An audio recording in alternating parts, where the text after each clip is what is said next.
এবার অনুব্রত মণ্ডলের প্রাক্তন দেহরক্ষী সাইকেল হোসেন গ্রেপ্তার।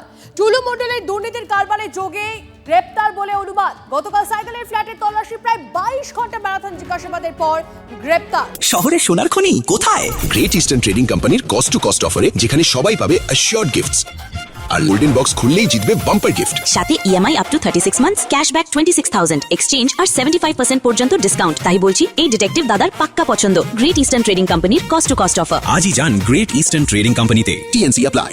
কথা বলবো আমাদের প্রতিনিধি হিমাদ্রি রয়েছে, সরাসরি হিমাদ্রি থেকে জানবো। হিমাদ্রি, সাইকেল হোসেন গ্রেপ্তার হয়েছে, তার ফ্ল্যাটে তল্লাশি চলেছে, ম্যারাথন তল্লাশি চলেছে, ঠিক কি কি উদ্ধার হয়েছে?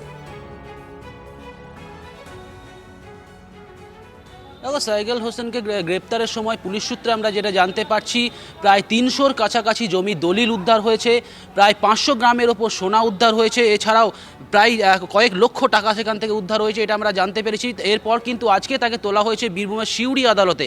টুলু মণ্ডলের যে দুর্নীতি, সেই দুর্নীতির সাথে এই সাইকেল হোসেন তার কিভাবে যোগাযোগ ছিল, যে মূলত যে দুর্নীতির কথা উঠে আসছে, ডিসিআর দুর্নীতি, কয়েক হাজার কোটি টাকা সে ডিসিআর দুর্নীতি, সেই ডিসিআর দুর্নীতির সাথে এই যে সাইকেল হোসেন তিনি কিভাবে যুক্ত ছিলেন, সেটাই মূলত জানার চেষ্টা করছে তদন্তকারী আধিকারিকরা। আমরা যেটা জানতে পারছি যে আদালতে তোলা হয়েছে সাইকেল হোসেনকে।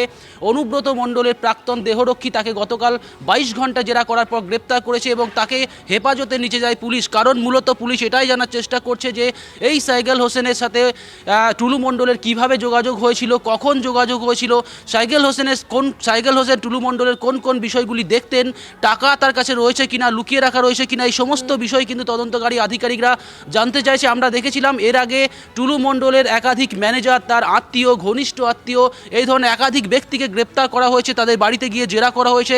ঠিক সেই মতোই কিন্তু সাইকেল হোসেন, তার ঠিক বাড়ির পাশেই রয়েছে টুলু মণ্ডলের যিনি শালক শেখ মিঠু শেখের, তার মিঠু শেখের ফ্ল্যাটেও গিয়েছিল কাল, এবং দুটোই ফ্ল্যাটেই পরপর পাশাপাশিতে দুটি ফ্ল্যাট, সেই দুটি ফ্ল্যাটে তল্লাশি চালানোর পর কিন্তু সাইকেল হোসেনকে তার নিজের ফ্ল্যাট থেকে গ্রেপ্তার করা হয়। তার সাথে টাকা, সোনা এবং একাধিক জমি দলিল উদ্ধার করা হয়েছে এবং সেই দলিলগুলি কাদের নামে রয়েছে, তিনি কোথা থেকে পেলেন, যদি তার নামে থাকে তাহলে তার উৎস কি, আয়ের উৎস কি রয়েছে। কারণ এর আগে আমরা দেখেছি যে গরু পাচার মামলায় প্রায় 100 কোটি টাকার সম্পত্তি সাইকেল হোসেনের বাজেয়াপ্ত হয়েছিল, তারপরে ফের এত টাকার মালিক কি করে হলেন, এই সমস্ত বিষয় কিন্তু তদন্তকারী আধিকারিকদের ভাবাচ্ছে। আর সে কারণেই তাকে গ্রেপ্তার করা হয়েছে এবং আজ আদালতে তোলা হয়েছে। এরপর তাকে রিমান্ডে নেওয়া হবে। রিমান্ডে নেওয়ার পর কিন্তু এই সমস্ত বিষয় কিন্তু পরিষ্কার করে জানতে চাইবে তদন্তকারী আধিকারিকরা, এটাই আমরা সূত্র মারফত জানতে পারছি। ধন্যবাদ।